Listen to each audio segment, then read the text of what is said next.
कॅटलीतून चहा टाकला, कप भरला, चहा टाकत राहिला, बशी भरली, तरी कॅटलीने चहा टाकत राहिला तर कुठे गेला? वाया गेला. त्यामुळे आता माझा जेव्हा नंबर आला तेव्हा भाई कप भरला, बशी भरली, आता मी कॅटली घेऊन काय करू? आता मी आहे, माझ्यानंतर राष्ट्र घेते. त्यामुळे तुम्ही पण आता सुटकेचा श्वास सोडा आणि मला 5 मिनिटं सहन करा. सन्माननीय मंच,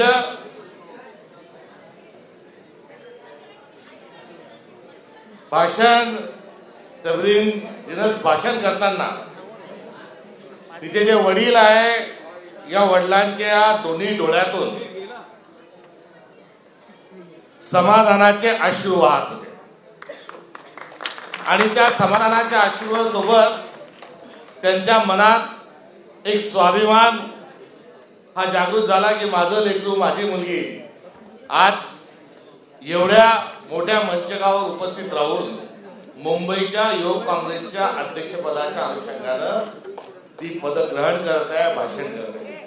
त्यामुळे त्यांचं एवढं अभिमानाने बोलून आलं. त्यांच्या बाजूला तिची आई बसली आहे. धीरजच्या आईलाही वाटत होतं तिच्या त्याचा शरीर जे आहे ते हात कापत होते, हुंदका गिळत होती आणि हुंदका गिळत असताना त्या माऊलीला वाटत होतं की आज माझी कुश धन्य झाली, आज माझ्या कोकणीला माझ्या लेकराला जन्म दिला, आज मी धन्य झाली. हा धन्यतेचा भाव त्या माऊलीच्या मनात होता. तर तिच्या 2 बहिणी ती उठल्यापासून मोबाईल मध्ये रेकॉर्डिंग करत होत्या आणि माझी बहीण नावाचं कौतुक तिच्या बहिणीजवळ होतं. गड्याहो, आपल्या सगळ्यांना युवक काँग्रेसच्या कार्यकर्त्यांना, सहकार्यांना मला म्हणायचंय की असा एक क्षण आपणही आपल्या आईवडिलांना देऊ शकतो का? हा एक विचार, ही एक शृंखला आपल्या सगळ्यांच्या स्वाधीन या ठिकाणी करतो. आणि एवढा चांगला कार्यक्रम होत असताना, एवढे भरभरून सगळे बोलल्यानंतर आता शब्दांचा फाबट पसारा पसरण्याची गरज नाही. तेव्हा तिचं कौतुक करत असताना मी एवढंच सांगू इच्छितो की तिने या भाषणात 2 उदाहरणं सांगितली. खरं म्हणजे भाई, आम्ही उशीर झाल्यामुळे उदयभानजी लेट होने के कारण उनके पीछे मेरी ट्रेन उनके पीछे थी, उनके कारण उसका जो स्पीच था और हमने भी मंच पर उपस्थित ये वो इतना लगा के लड़ लगाते रखे, तो उसमें उसका जो भाषण था वो उसको काट दिया. उसका 4 पन्नों का भाषण उसको 1 पन्ने में निपटना पड़ा.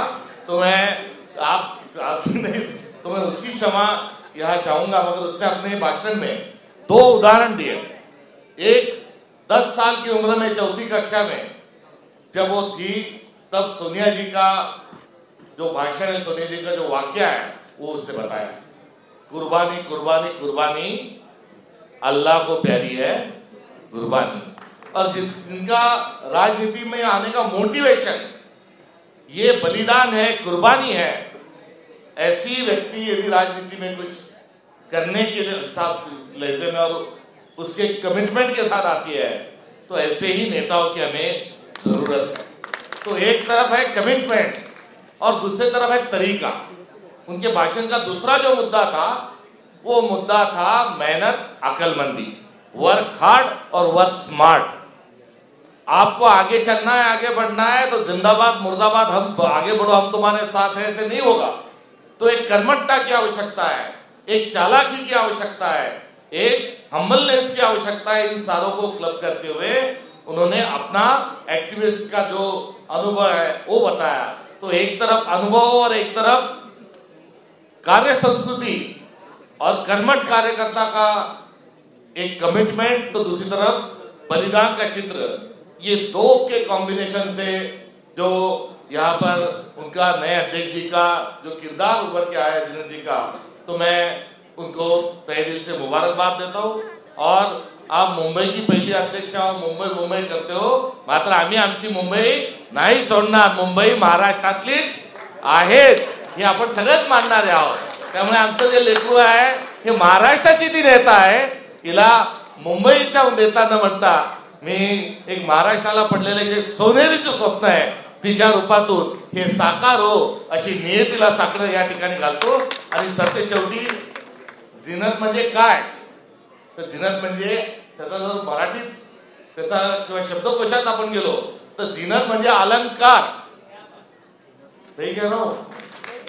तर आज असा हा अलंकार, हा जो अलंकार जो एक खूबसूरत जुना दागिना, एक सुंदर दागिना, ये आज जो यूथ कांग्रेस को मिला है, तो उदयभान जी मैं उसके लिए भी आपको यहाँ पर मुबारकबाद देता हूँ.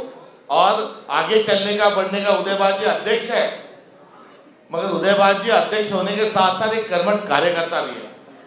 मैं तकरीबन 5 साल पहले 6 साल पहले उनके क्षेत्र में जब मैं गया तो विधानसभा की चरण भाई वो तैयारी कर रहे थे और उनका जो विधानसभा का क्षेत्र था उसमें door to door 100% door to door हर घर में 10 मिनट बैठकर बातचीत कर पूरे परिवार के साथ रिश्ता बनाकर उन्होंने एक नहीं तो 3 राउंड जो है डोर टू डोर के कंप्लीट किए. मगर बात आती है फिर कुर्बानी की. इतनी मेहनत करने के बाद अलायंस जो है, अलायंस पार्टनर जो है, वो अलायंस पार्टनर जगह नहीं देता युती केली तर कार्यकर्त्यांना भाई लढता येत नाही. आणि कार्यकर्त्याच्या लढाई करता पक्षांनी कसं वागलं पाहिजे हे यामध्ये कुठेतरी दडलंय. मात्र करिता नव्हे तर ऐसी जो जगह, ऐसी इतनी मेहनत करने के बाद जगह अलायंस को चले जाती है, मगर अलायंस को चले जाने के बाद भी बंदा खामोश बैठता है, पार्टी का काम करता है, अलायंस पार्टनर का काम करता है. तो ये कुर्बानी का कि एक बहुत बड़ी जो मिसाल उदयभान जी के माध्यम से भी है, मैं उसको भी सलाम करता हूँ. और मुंबई में अध्यक्ष कुर्बानी की प्रेरणा है और देश के अध्यक्ष जो है टिकारा जी, ये भी कुर्बानी की मिसाल है. और तुम तो कुर्बानी के लिए बने हुए हो ही हो, तो अलग से आपकी कुर्बानी बताने की कोई जरूरत नहीं. तो ऐसी जब नस्ल पैदा होती है, ऐसे जब नेता आते हैं तो ही आगे चलकर बढ़कर देश की नेता पैदा हो सकते हैं. डुबत असणाऱ्या कल्लोळ करणाऱ्या सागराला, कल्लोळ करणाऱ्या सागराला सांगून द्या की अद्याप कॅप्टननी नाविकांनी जहाज सोडलेलं नाही. ज्या ठिकाणी नावेसोबत स्वतःला बुडवून घेणारे नाविक ज्या ठिकाणी असतात, असे कर्णधार ज्या ठिकाणी असतात, त्याच ठिकाणी आगामी नेतृत्वाच्या पिढ्या या निर्माण होत असतात, पैदा होत असतात. तर त्या दोघांनाही मी हार्दिक मनपूर्वक शुभेच्छा देतो. आणि कोंडलेल्या वादळांच्या या पहा अनिवार्य लाटा, तो कर्णधार म्हणतो कोंडलेल्या वादळांच्या या पहा अनिवार्य लाटा, माणसासाठी उद्याच्या इथून निघतील वाटा. पांगळ्यांच्या सोबतीला येऊ द्या बलदंड भाऊ, निर्मितीची मुक्त गंगा त्या इथे मातीत वाहू. पेरीत स्वप्न उद्याचे, पेरीत स्वप्न उद्याचे, फुलतील शेते, ज्ञान गाळीत घाम येते, इथून उठतील नेते. यासाठी वाहिली सगळी जणांची कमाई, शृंखला पायी असू दे, मी गतीचे गीत गाई. दुःख उधळण्यासाठी आता आसवांना वेळ नाही, हा संकल्प यांना देतो आणि थांबतो. धन्यवाद. धन्यवाद दादा. कार्यक्रम संपत आहे पण